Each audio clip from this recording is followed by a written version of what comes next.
All right. This is Be Little from Be Little Speaks, sitting with the great one himself, the man of God, the artist, the actor, the songwriter, and the list goes on and on. I'm talking about none other than Reverend Donald Lee Wright Jr. Welcome to Be Little Speaks, my brother. Thank you, man. It's good to be on, man. It's good to see you as well. I'm excited to sit here with you today. I've been knowing you for quite some time. Yes, sir. I've been knowing you, your family, had a chance to cross paths on several occasions, but I never knew that life would bring us to this place where I would be able to share with you about just what's going on in your life. First of all, tell us a little bit about yourself. Who is Donald Wright? Well, I'm from New Iberia, Louisiana, a.k.a. B-Town.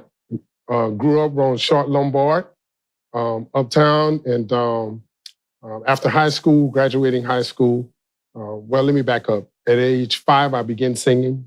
At age 13, I began playing piano and taking lessons from Miss Gloria Hill, who was a pioneer musician in this area. After that, graduated from high school and attended Southeastern Louisiana University, where I got my bachelor's in vocal performance. Wow. And after that, while I was in college, I shared this very brief story. I had a chance to run across a guy named Lamont Jackson. Mm-hmm. Lamont Jackson had just got off tour with John P. Key. He had been singing and touring with John P. Key for years, and he had moved back home to Hammond. And these two guys, one of the guys is well known in gospel music now, Titus Showers. Mm-hmm. He's on top 10 Billboard gospel charts now. Wow.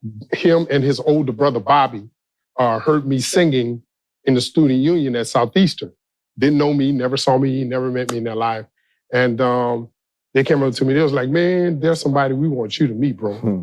It was like, he just got off the road with John P. Key. He just signed a major record deal with Ty Scott Records, who had Fred Hammond, Marvin Sapp at the time, John P. Key, and the list goes on and on. So, that immediately got my antennas up. Right. I'm like, well, okay, let's meet, let's talk.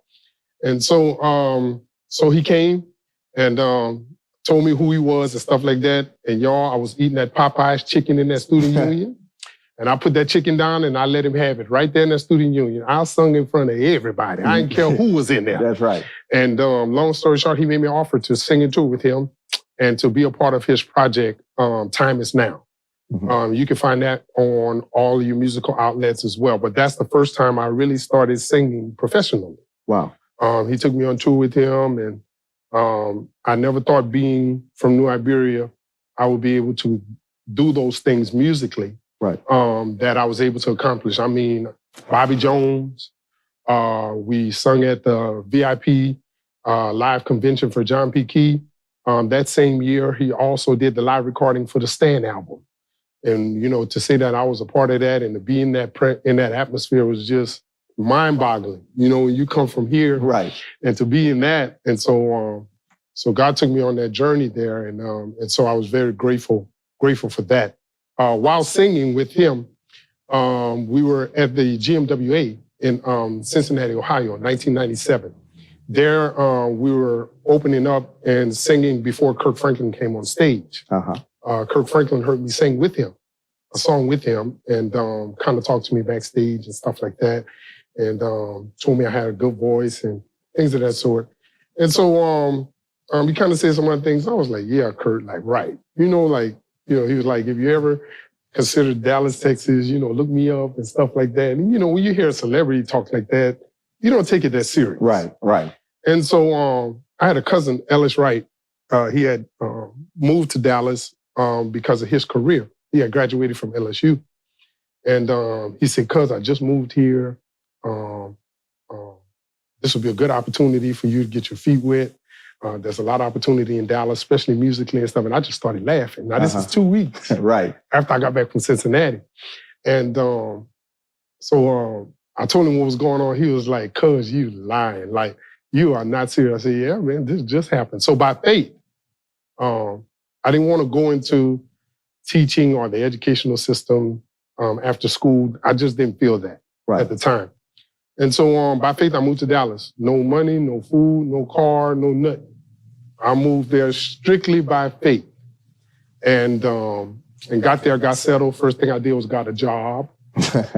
Gotta eat. Got right? a job, yeah. Got a job and got settled with him and stayed there for about a good 2 months.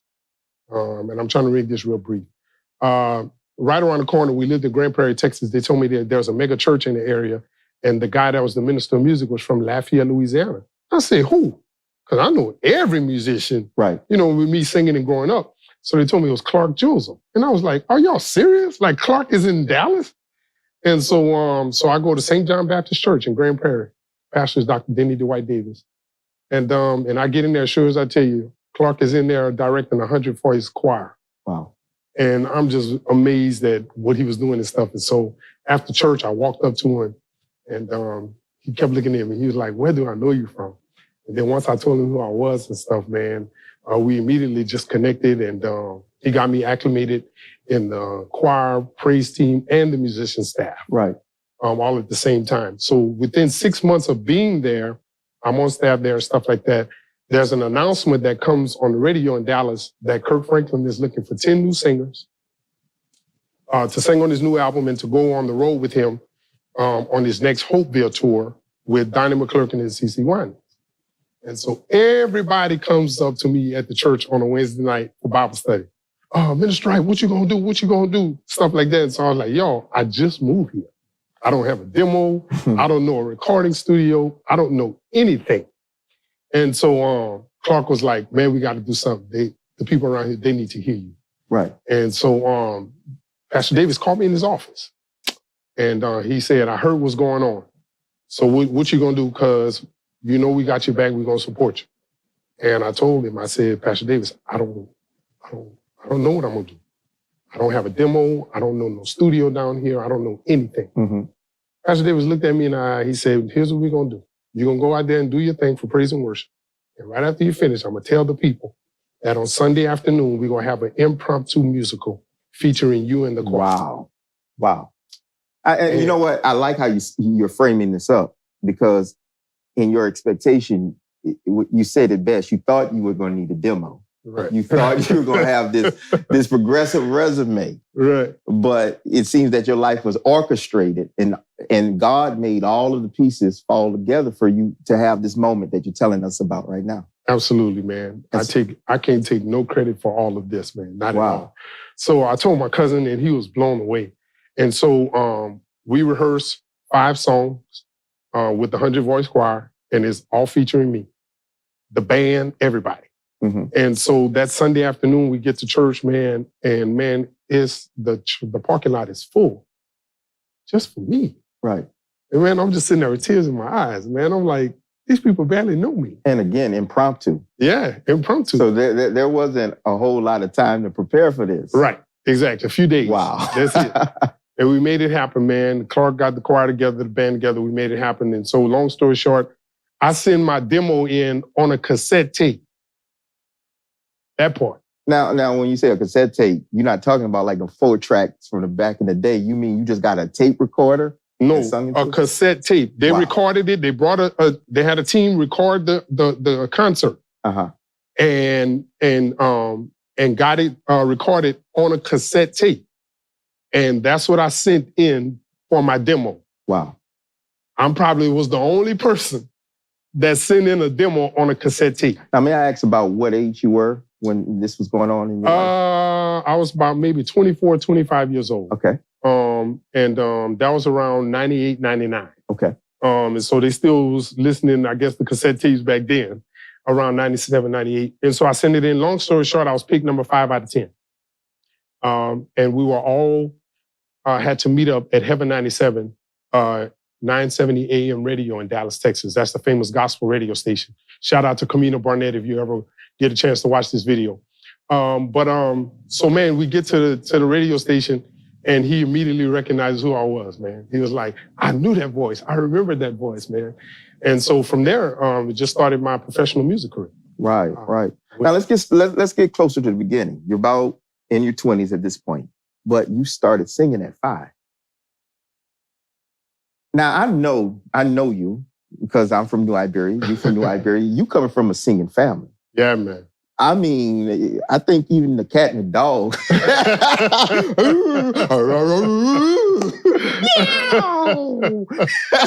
Your family is legendary in these parts for being a musical family. But in 5 years old, what was your grooming like? Again, my whole family sang. My dad had 16 brothers and sisters, and every last one of them could sing. And so they groomed me from a baby to sing. My first song was "The Lord is Blessing Me Right Now." You remember that? The Lord is blessing me over and continuously. Can't you see He's blessing me right now? And so that was my first song, singing the solo on the song. And they just kind of kept just developing me from there, man. But my family, they would travel all over singing the Wright Gospel Group.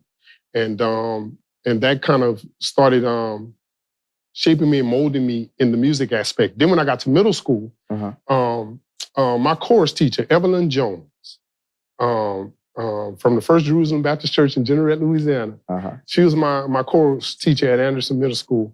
And she the one kind of got me out of my shell. I knew the church thing, but outside of church, I would never sing. Wow. Nowhere. Why was that? Was there an insecurity? I don't know why. I was shy. I was a shy little something. That, I was, man. Nobody wants to believe that. But I was very shy growing up. And outside of church, if they would ask me to sing, I wouldn't sing. I wouldn't do anything. So they had what they call a Mardi Gras ball thing at Anderson Middle School, and every fine arts in every part of the school had to have a king and a queen to represent that particular fine arts or something like that. And so unanimously, the whole chorale, the whole chorus picked me as the queen, as the king. Wow. And so we did that, and she was like, "You gonna sing in front of the whole school?" I said, "No, I'm not." She said, "Yeah." She said, "It's time for you to break out that shell. Everybody hears how well you sing in the background, but it's time for you to be out front by yourself." And man, I was so scared, man. I was so scared. And so she had me sing "Ribbon in the Sky" by Stevie Wonder. Right. And when I got to that time to do it, when it came for the event, I had my tuxedo on. I had the little crown thing on my head, man. And Mr. Trahorn calls me up. He says, representing the choir and the chorus will be Donald Wright. And man, all of my, I was an athlete all throughout middle school and high school. So all of my basketball mates, my track mates, man, they just laughed because they ain't never heard me sing before. So everybody just laughing at me and I was so scared, bro. And she started playing the song and everybody was still laughing. And so I started singing. And once I started singing, the whole auditorium got quiet. And because nobody had really never heard me blow. Right. They just maybe heard me sing background. And man, after that, man, they gave me a standing ovation. And that what said, you know what, Donald, maybe you can really But that's the do moment this by yourself. That was the defining moment. Yeah. When you really thought, I'm in love with music. I think that I can do this, and this is my passion. Right. Wow, that's amazing. Yeah. Now, I know at this time in your life, I could see being a teenager moving on. Was there ever any temptation to possibly sing anything other than gospel? A pull from others, rappers, or somebody that just knew that you had the voice? No, and the only reason why, because my daddy played so much gospel music in the house. Right. And so growing up, when I was introduced to the Winans, right, Commission, and John P. Key, that was a rap. Like I'm there playing the cassette tapes in my room. My brothers would be outside playing ball or doing other things, and also my brothers sing too. You know that. But I'm in the room trying to learn these little riffs. Wow. So I'm trying to learn Marvin Winans. Million didn't make it. Oh, Jesus. I'm trying to literally mimic them. Right. And so that kind of propelled, started helping me get my confidence. Right. And so when I would try to do some of this stuff live, and I'm noticing how people reacting to this stuff. I'm like, okay, so that even propelled me more to really learn it and try to literally sing like these guys, like a Marvin Winans, like a Fred Hammond and Marvin Sapp from Commission at that time, man, and a John P. Key. That's all I was. R&B music, I heard it, but it didn't resonate with me like with these guys. And I credit that to my mother and father. They kept the aspect of my spiritual roots in front of me the whole time growing up. Of course, my daddy was a minister and preacher himself. Yeah, that wasn't an option. So it never crossed your mind. That's amazing. No. That's good. So now we see you're committed. We have the Dallas experience. And you were telling how you auditioned for Kirk Franklin. I'm assuming you made it. Yeah. Yeah. I'm assuming you made it. Being out in Dallas, getting out on your own for the very first time, traveling, recording with others, at what point in your life did you go from being a background singer to becoming an artist? That you realized, no, it's time for me to step out and do my thing? Before I get to that, just one more thing that happened in high school. So, and I don't know if you guys remember this, but my senior year in high school in 1994, auditions for the famous talent show Star Search, came to New Iberia, and they were holding auditions at the Ramada Inn, right there by the highway. And so my dad came get me from track practice. I'm sweating, everything. Just musty, all of that. And he was like, you going to this audition? I was like, what audition? He said, this audition for Star Search. I said, Dad, I ain't took no shower. I'm just coming from practice. We going. Just like that. Just like that. So I'm in line with all of these people right here in New Iberia for the famous television show Star Search. Star Search. Musty and everything. So I get in there and I just took him to church. His eyes on the sparrow. And long story short, me and a young lady was picked as the two finalists from New Iberia. Wow. And our next venue was in Nashville, Tennessee. So my mom and my daddy never flew. And so we got in the van. They rented a van. Yeah, I know. And a couple of sandwiches. Yeah, and some fried chicken, Doc. Yeah, Doc. Yeah, we got on that road to Nashville, Tennessee. And I went there and I made it through the finals in Nashville. Wow. And so we did the Cajun Chef relays when I got back in St. Martinville. And I ran the mile. And so they say first call, 1,600 meters, second call, 1,600 meters. Third and final call, all runners report to the starting line. So I'm getting ready to take off my warm-ups and stuff. And all of a sudden you see a bunch of cameras and a bunch of people just running onto the track. And that was reporters and news reporters from KATC News, KLFY, Daily Iberian. They all come in there to interview me. So literally the whole track meet shut down. Because they came to interview me and I was supposed to run in the race. That they was getting ready. So the judge, everybody's looking at me like, what in the world is going on? Who is this dude that you got cameras and all of that? But they came to interview me for Star Search. Wow. And that's where I really got my confidence that I can maybe do this solo career-wise. You know what I'm liking about your story is everything that you thought would be a negative, whether it's not being prepared for it or not even seeing it coming, like what your dad said, you're going to Star Search. It just seems like your steps have been ordered. Yeah, man. They really have been divinely ordered. No doubt about that. So I wanted to get back to what you had said. Yeah, so to ask the question again, at what point did you know? Because it seems like from now that I'm getting the backstory, you always knew there was an artist somewhere in you. I knew that music was going to be a big part of my life. At some point. How far the Lord was going to take me, I didn't know.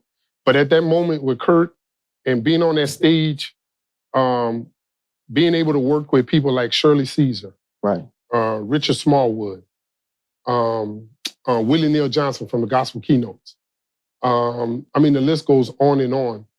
And to see how they work and how they operate, to be on stage and do background for a Donnie McClurkin and for CeCe Winans, and that really started boosting my confidence. Like I'm here. Right.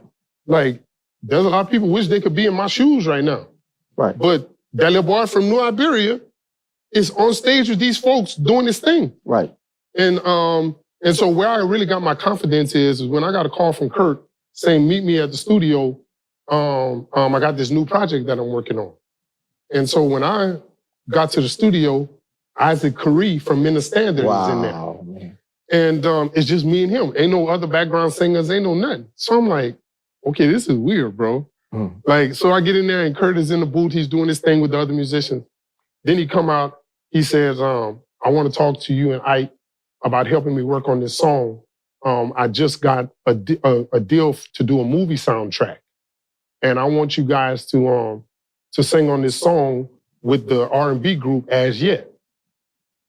And I was like, he called me?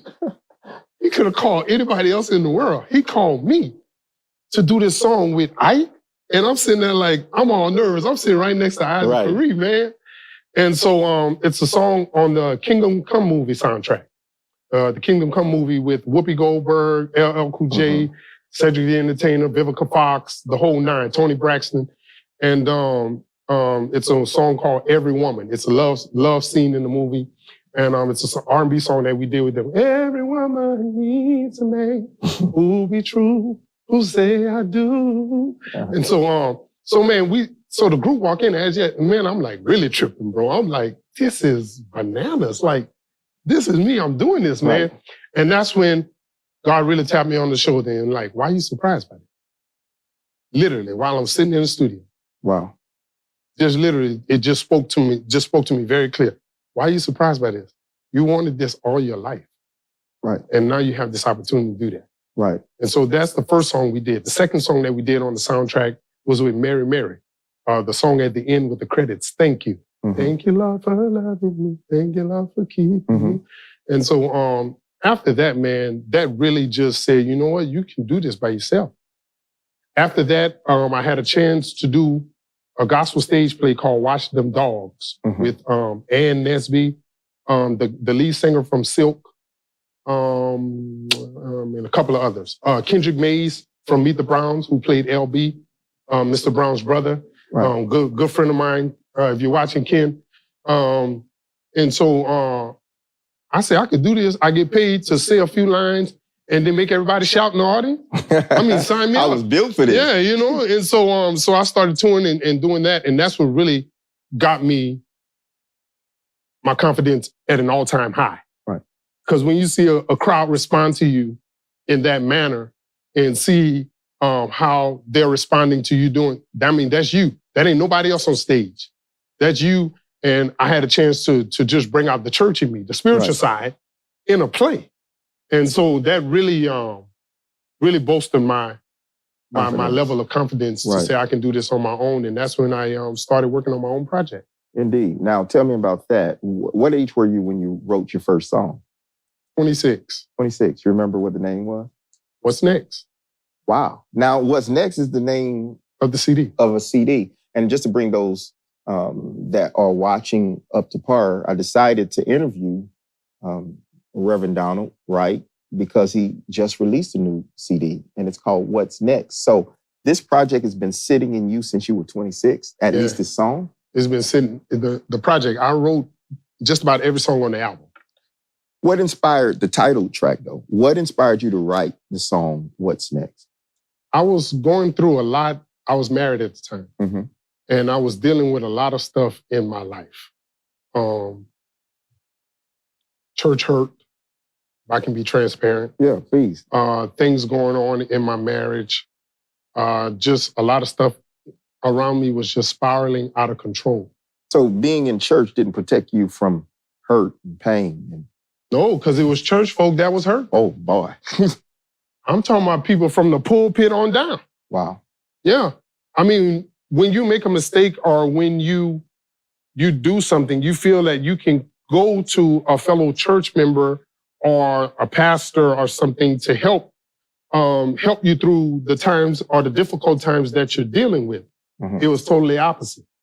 Because I was a leader in ministry, and I don't have a problem being transparent at this point because the Lord has totally freed me. Right. But when you're a leader in ministry, sometimes it is very hard for you to get help or get restored because everybody thinks that you have to live a perfect life. Everybody think that you can't mess up, you can't go through nothing, you can't deal with nothing. And so instead of help you or pray for you, they put your business out in the street. They be very pessimistic. They talk down on you and all of that. And I was to the point to where I almost wanted to commit suicide. Right. You have to understand there was a price for that. Absolutely. And so I think it's kind of obscene to just get caught up in somebody's glory without realizing that there's a story. Absolutely. It wasn't all just overnight success. It wasn't just that. With everything that you've experienced, and truly hearing your story lets me know that God's hand was on your life. You weren't smart enough to orchestrate a lot of what happened.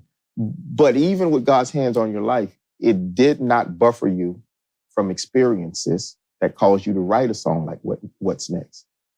I think because some of the stuff happened so fast, I was still, and I can say this, on my own, I wasn't able to grow spiritually faster than I needed to be. Wow. Based upon what I was encountering. The popularity, being around this stuff at a very young age, I thought I was ready for it. Right. And you quickly realize that opposition is bigger than you think, and it can happen so fast if you're not spiritually grown. Mm-hmm. If you're not spiritually mature, this stuff can consume your life very quickly, very fast. And a lot of gospel artists won't admit this, but I've seen it firsthand that they can get caught up in this lifestyle just as much as any rapper or any R&B artist right there on the gospel scene. Wow. It is that bad. And if you're not spiritually there, how you respond to it makes the difference because it's right in your face. And so I was faced with a few challenges. I'm glad that the Lord covered me in a lot of it, that I didn't bump my head too many times. But yeah, there were a few times that I did bump my head. But I think throughout all of it, God brought me through and God saw me through. So at that moment in my life, one of my pastor friends knocked on the door. He said, "I'm not going to leave your front door until you open this door." I was sitting in my apartment contemplating suicide. Man. And he knocked on my door. Pastor Wise, Tarrington Wise out of Fort Worth, Texas. He said, "Doc, I'm not leaving until you open this door." And he finally opened the door, and with tears in my eyes, I was like, "What you want, man?" He said, "Man, you got too much inside of you for you to be sitting here thinking that your life is over." He said, "All I want to know from you is what's next." Wow. That's his exact words. It resonated in your spirit. And that messed me up. And from there, the words start coming to me. What's next? Mm-hmm. Where do I go from here? You told me to trust, not fear. I'm taking you at your word, for it's only a test. Show me the road to take. I don't want to make the same mistakes. Lord, hear my prayer today.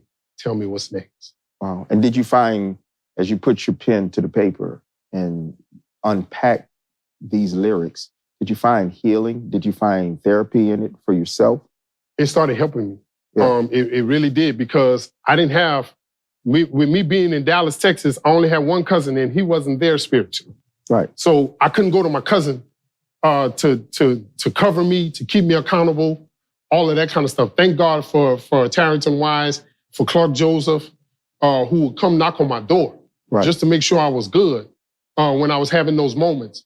And that kept motivating me to say, I got to do something. But what's next? Where am I going to go from here? What am I going to do? And the end part of what next says, I'm going on with you. The sun doesn't shine without you. Wow. Going on with you. No one can compare it to do. Because even in my mess ups, he still was keeping me. Mm-hmm. My bills were still paid. I didn't lose anything without him not providing for me. And so I was like, regardless of what I'm feeling emotionally or how I'm still in my feelings, God is still showing me who he is. Right. And somebody needs to hear that today. Right. It doesn't matter how discouraged or how bad life is. Right. That if you're waking up every morning and your bills are still paid and you still got stuff going on, it clearly lets you know that God is not through with you. Right. We can't. You're looking at that. I'm living proof. Right. That God will take care of you, even in your midnight crisis. And again, I got other questions, but to just stay right here for a minute, you're living proof that you can live past it. Absolutely. Absolutely, man. I survived. That's the best way to say it, man.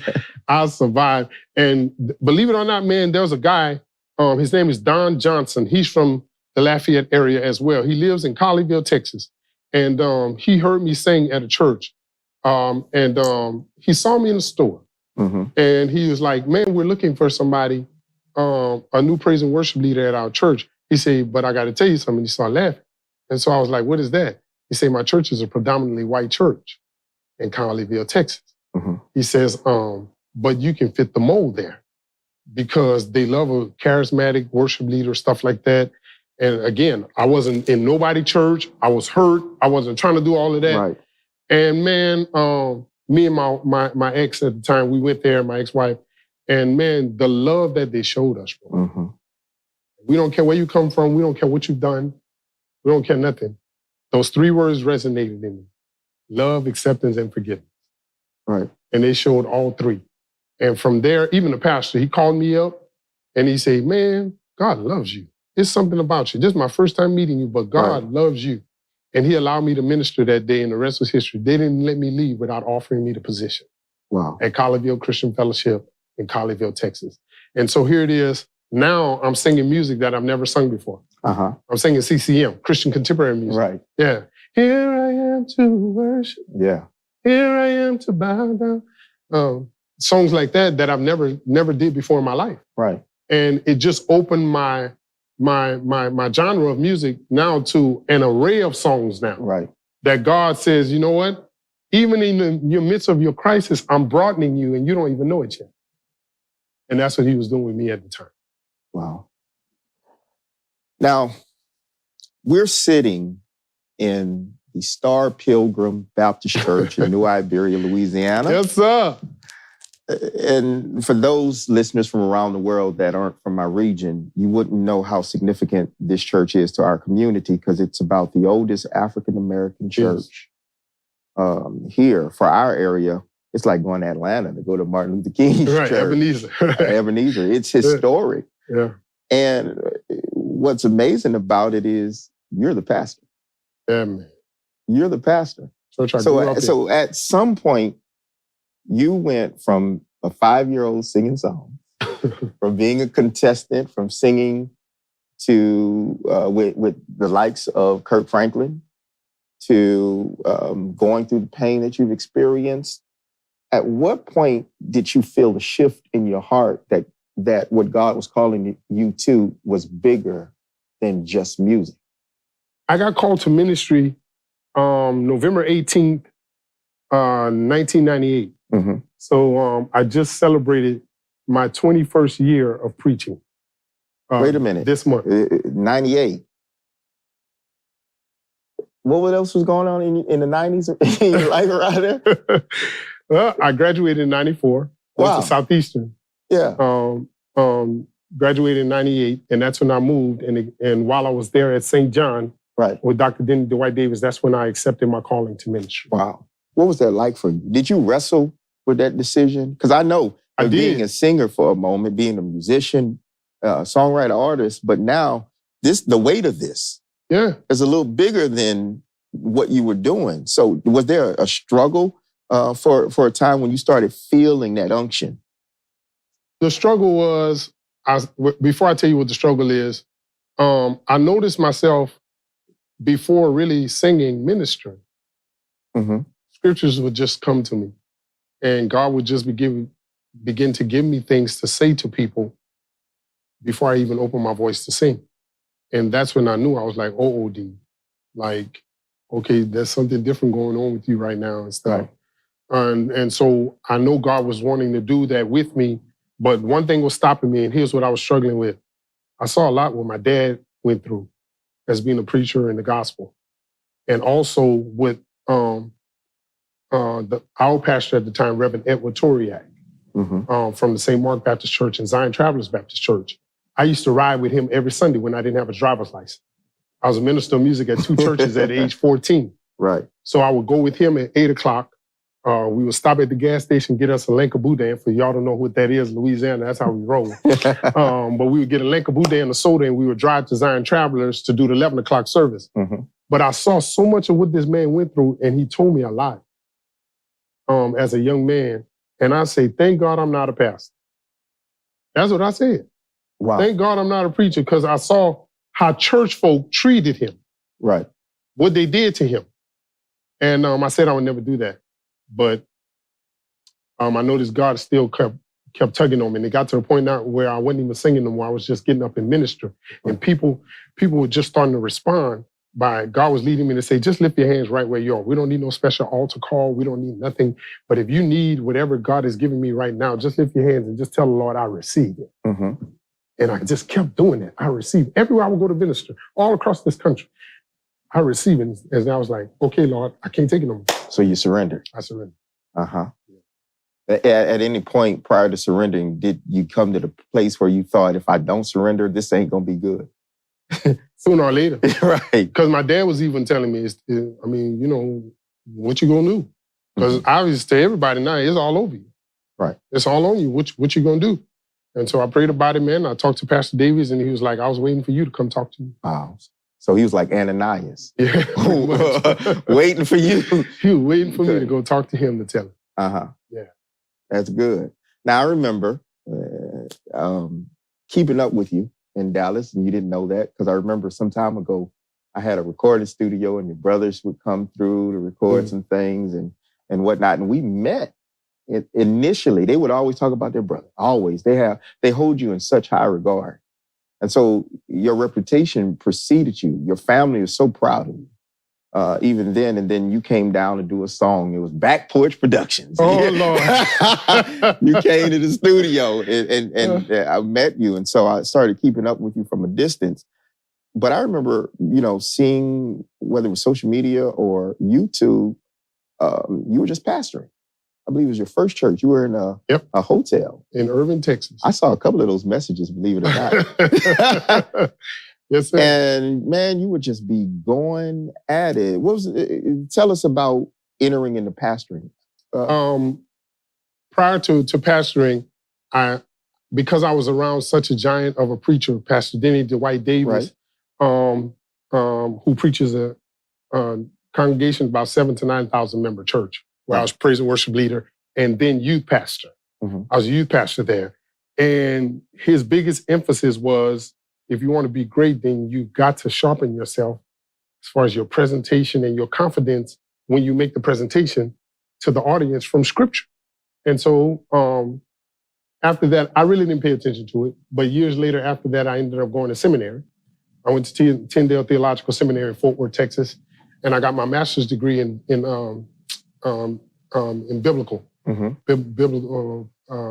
I'm having a brain freeze right now, but in biblical studies. So after that, I was at Bear Creek Community Church as their music director at that time in Irving, Texas. And we had a small group that started a Bible study. And they had me over the Bible study. And so I was over the Bible study. And within 3 to 4 weeks, the Bible study had grown to almost 20, 30 people. Not a month, in weeks. People just kept coming. And sooner or later, a few of them talked to me. They was like, Pastor, have you ever considered or thought about starting your own church?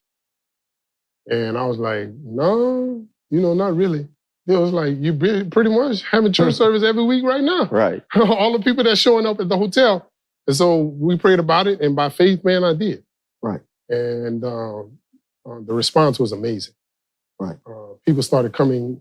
I didn't even know how people was hearing about the church. And God blessed that thing immediately. And that's where I started really getting my foundation on my feet with the aspect of senior pastor. Wow. Now it's amazing because you've been across the world. Yeah. You have been exposed to greatness on a number of levels. You're in a major city, Dallas. So what caused you to come all the way back to New Iberia, Louisiana? That question is asked to me everywhere I go across the country. Unfortunately, March 20th, 2017, my daddy passed away. I'm sorry to hear that. And when my dad passed away, a month after my dad passed away, we thought we was going to lose my younger brother, Chris. My younger brother, Chris, had 5 blockages in his heart at 99%. He had to have immediate heart surgery or he was going to die too. And I'm sitting in there, I drove from Dallas, I'm sitting in there looking at my mom and my baby brother and my sister-in-law. And they look like zombies, man. And I was like, Lord, if you make a way for me to come home, I know I'm going to take a huge pay cut. But if you make a way for me to come home, my family needs me. You know, I'm out here, I'm pastoring the church, good church. I had a good corporate job. The only thing that was really holding me in Dallas would be my son. And so I prayed about it and I went back home. And that's the first one after praying about it and talking with God, I went to talk to my son. I said, son, Dad is contemplating moving back to Louisiana. I don't know what I'm gonna be doing or nothing yet, but how would you feel about that? My son was just coming out of middle school, going to high school. And he's been in church his whole life, so he understood. He's seen Daddy preach, sing, all of that. And so he was like, I would miss you, Dad, but he was like, I know that's what you love to do. Now my son is telling me this right. At 13, 14 years old. And so in June, now this happened in my dad dies in March. My brother has the surgery in April and he turns out well. Amen. Amen for that. But in June, Star Pilgrim calls me. Star Pilgrim calls me and stuff like that. And I talked to Deacon Wayne and he tell me about the position, what's going on and stuff like that. And I was like, Star Pilgrim, the church I grew up in? Right. I mean, giving us hot dogs for vacation Bible right. school and all of this kind of stuff. And that's funny because this week, I heard that Star Pilgrim fed the hungry. Yeah. So you go from eating a hot dog to serving the homeless. Right. Talk about a roundabout of events. Right. So I told him, send me the package. Let me see what it looks like. And they sent it to me. And by faith, man, I filled it out and sent it in. And long story short, it was between me and two other pastors, one from Monroe and another pastor from down here. I won't mention no names. But it was 3 finalists left. And they had me come on my birthday weekend in August. The last month, I was the last one out of the 3. And so, New Iberia folk, they always knows it. They wanted to come hear these other cats for me. Right. So as soon as they come hear these cats, they was like, man, if they don't pick you, they're crazy. And all that kind of, you know how we get down. Right. And so long story short, man, I come down here, man, and I get to Star Pilgrim, and this church is full to capacity. Right. And I'm like, where all these people come from in New Iberia? So both sides of my family are here, classmates are here, that I ain't seen since I left. Right. I mean, this church is full. And I remember the sermon I preached. It's time for New Iberia to holler. I talk about the blind man on the side of the road. When he hears that Jesus passes by, he immediately starts hollering to get Jesus' attention. And I was like, when was the last time that Star Pilgrim started hollering to really get Jesus' attention, but not Jesus' attention, the community's attention? Right. And so, long story short, man, they didn't let me leave without making me off. Amazing. And now you've been at Star Pilgrim for how long? 4 years. 4 years ago. 4 years. And it's amazing because during this COVID season, I know a lot of churches are still struggling, since the government shut down. And I know we've been out of that now for some time. But there are some people that never bounce back from that. But when I go to social media and I see Star Pilgrim, it seems that in the midst of it all, your leadership is causing this church to thrive. Yeah, man. I'm very humbled and excited at the same time about what God is doing at this church. Even through a pandemic, we have not lost the beat.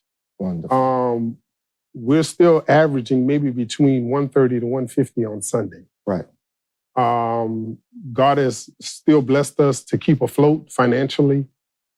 People are still joining this church because of what they've seen on social media or just coming to visit.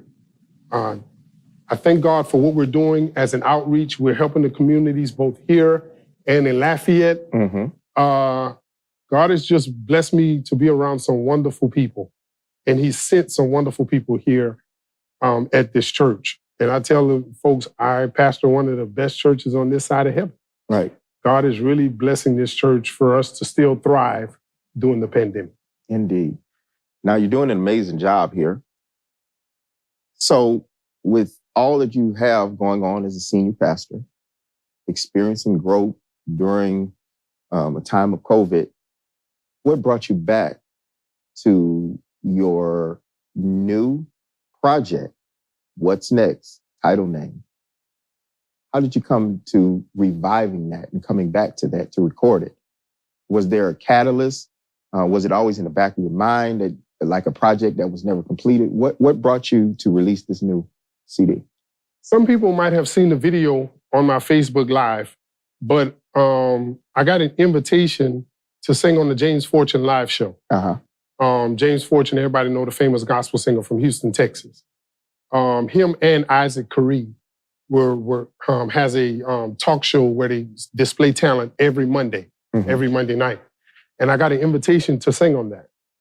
And when I got that invitation and I accepted that, that's when the juices kind of start flowing again. Like, because remember when I first started writing What's Next and things of that sort, I was dealing with a lot of hurt, right, a lot of pain.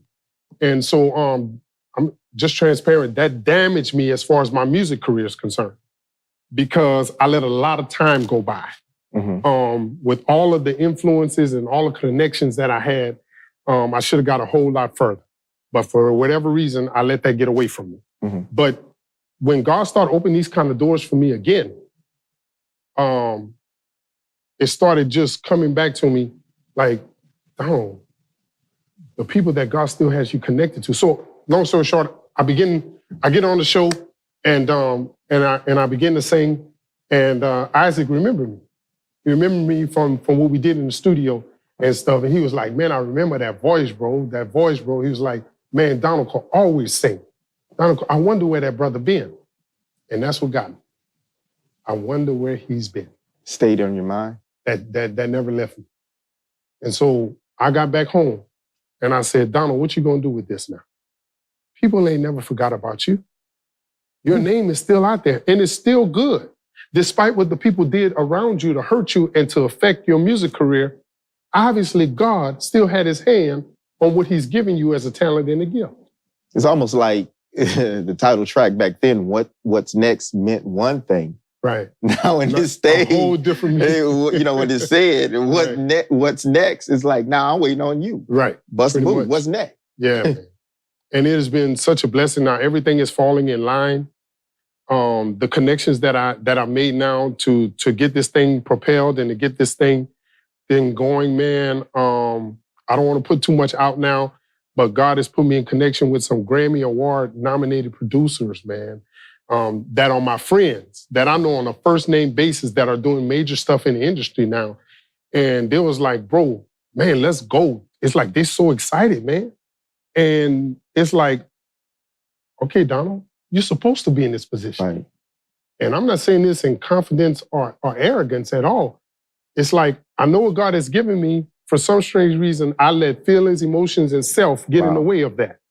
But now that I've gotten all of that out of my system and all of that out of my life, God is saying, let's go, let's do this. Right. And so what's next for me, he's going to tell me through all of this music journey now. Indeed. You know, I heard a quote recently that just blessed my soul. It says, procrastination is acting like God gonna give you tomorrow to do what he asked you to do today. I like that. I like that. So there comes a time where we just gotta do it. Yeah. That's what I'm doing now, by faith. Yeah. Do it. So this CD just released when? Saturday. And give us a date for context. Saturday the 13th of November 2021 was the release date for What's Next. There's also some added bonus tracks on the album. And man, the response has been amazing all across the country and out of the country. People have been responding to the album. They're saying They love the balance. It's not just all take you to church, not just all worship, but it's something for the young folk, something for the millennials. I'm gonna take you to church. I got a little quartet on there. Just something for everybody. I wanted everybody to enjoy this album and get a sense of the whole aspect of my spiritual journey. I have some CCM on there, right? Christian contemporary. Then I got the worship on there. Of course, that's who everybody knows who I am in that aspect. So I wanted to have quartet sound and stuff on there too. Yeah, man. That's the roots. That's the roots to church. Yes, sir. So I wanted that balance for everybody, and it's been a blessing to see the response within 3 days. It's been crazy. I know, because since we've been sitting here getting ready for the interview, somebody passed, say, "Hey, you got that CD for me?" Yeah, man. So it's exploding. I'm honored to be able to talk about it, to meet you, to talk about your journey to this place. And I'm looking forward to just the success of this. And you kind of drop a little breadcrumb to let me know that something bigger is in the work. You don't want to speak on it now, but stay tuned. But something's happening next. Stay tuned. Something's happening next. Something big. Something big is happening. That's right. Yeah. But until it develops, you're going to do what he said do now. Absolutely. So we can see what he has for you next. Absolutely. So this music now is creating other platforms for me to continue to pursue this music journey. And I'm very excited and very humbled to see what God is going to do next. Well, here's what we're going to do. We're going to take a moment to listen to your title track. What's next? We're going to play a snippet for our audience to take a listen to that. And then when we come back from that, I want you to think about, and you've already given one thing, because when you talked about how you allow people to cause you to delay, that's a major lesson in that by itself. And in hindsight, to be able to say, I wish something, I wouldn't have done that. But when we come back, I want you to think about 3 things. You don't have to all be churchy. Don't have to all be spiritual, but 3 things that you would go back and tell your younger self. With the wisdom that you have now, what would you say to yourself? And I'm hoping that somebody who's watching this interview will connect with the lessons that you've learned in life.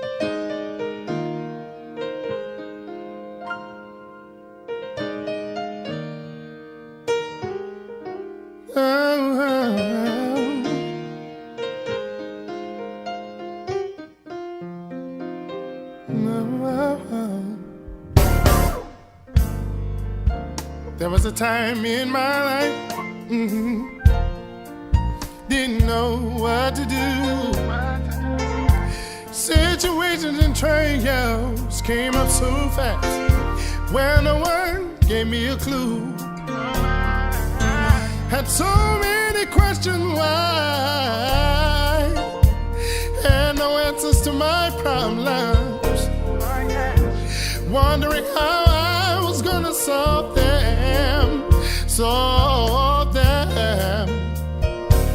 Through all of the hurt, pain, the crying, God knew what was best, what was best.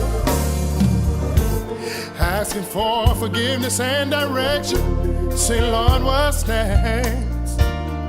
Tell me what's next. Where do I go from? Tell me what's next. Tell me to trust now. Take you at your way. Said it's only a test. So show me the road to I don't wanna make the same mistakes, Jesus. Lord, hear my prayer today. Tell me, Lord, and tell me what's next. Oh, yeah. All right, so I'm sitting here with the man himself, the actor, the pastor, the artist, the songwriter, the singer. We just listened to his journey to get to this project that debuted recently. What's next? We hope that you can go get it, and after he finished with this piece, we're going to find out how we can connect with him. But Pastor Wright, if you had to go back and talk to your younger self, in ways where you've had paradigm shifts, perspective changes, growth, what would you go and tell your younger self? Give me a couple of things you would say to you if you could go back in time and just encourage yourself. I think the one thing is that never let your journey detour you from your destination. Wow. Never let your journey detour you from your destination. Life will never be perfect. We will always go through something. We will always encounter something. But you need to know that it doesn't matter what your journey is, that your destination is still set. I think where we get sidetracked is that because there are a few bumps in the road, or we take a certain exit that we wasn't supposed to, that we think that the destination is over. Nah, God still has a spiritual GPS system in line for you because he wants you to get to your destination. The question is, what you gonna do about it? Are you gonna stay on that exit that you took off a wrong turn? Or will you get back on the GPS system and the direction that God would have you to? That's number one. Number two, I would say is that how you respond to where you took the detour makes a difference in your life. Some people just ready to give up, have pity parties, or they want to let everybody know what's going on. Nobody knows the trouble you've seen. You're right, I don't know your trouble, but I promise you, we all got some. The good news is that you have to learn how to respond to your problems. Are you going to stay there and let your problems overtake you and let times pass you by like the children of Israel? The children of Israel, the Bible says they wandered in the wilderness for 40 years. Don't let that be you. Keep pursuing whatever God has you do. Your passion, whatever talents and gifts that God has given you, don't let your journey deter you. Know how to respond to what you're dealing with, because your response is going to determine your outcome of where you end up. And then lastly, never let your faith die. When nobody else believes in you, you've got to believe in yourself. You've got to believe in your gifts. You've got to believe in your talents. You've got to be your biggest artist. You've got to be your biggest critic sometime. But don't let your faith die. I made up in my mind that I'm going to believe in Donald Wright when nobody else do. That I'm going to believe in the gifts and abilities. Now, I might not be able to sing like everybody else, but since God has given me this gift, guess what? I'm going to do it to the best of my ability. I'm going to keep working hard. I'm going to keep learning, keep working on perfecting my craft, and keep putting myself in the position that God can see that I'm serious about what he's entrusted in my hands. God has entrusted all of us with something, a gift, some kind of talent. The question is, from my title album, what's next? What you gonna do with what he's giving you? How you gonna respond to adversity and still try to accomplish what God wants you to accomplish? Everybody out there, don't get sidetracked by your journey, but stay focused and ask yourself right now where you are. I don't care where life has you right now. That's a good question to ask yourself. What's next? Wanted to get in contact with you, if they wanted to purchase your new project, what's next? How do they go about that? I have two ways. I've never been a fan of Instagram. I am on Facebook. You can look me up at Donald Wright on Facebook. Also, if you want to email me, you can email me at PastorD337@gmail.com. Again, that's PastorD337@gmail.com. Those two ways you can definitely contact me. And I would love to come to a church, come to a church near you. If you want the project, if you want to know more about my music and more about myself, contact me at those two specific places, and I'll make sure I respond to you. For sure. Well, my friend, my brother, thank you for saying yes. No problem, man. It's good to see you. B Little Speaks. Really appreciate you, and I hope somebody can connect with your journey. Absolutely. Indeed. Well, you've heard it here, folks. The man, the myth, the legend, Pastor Donald Wright. May God with you everywhere you go. If he can't go there, you don't go.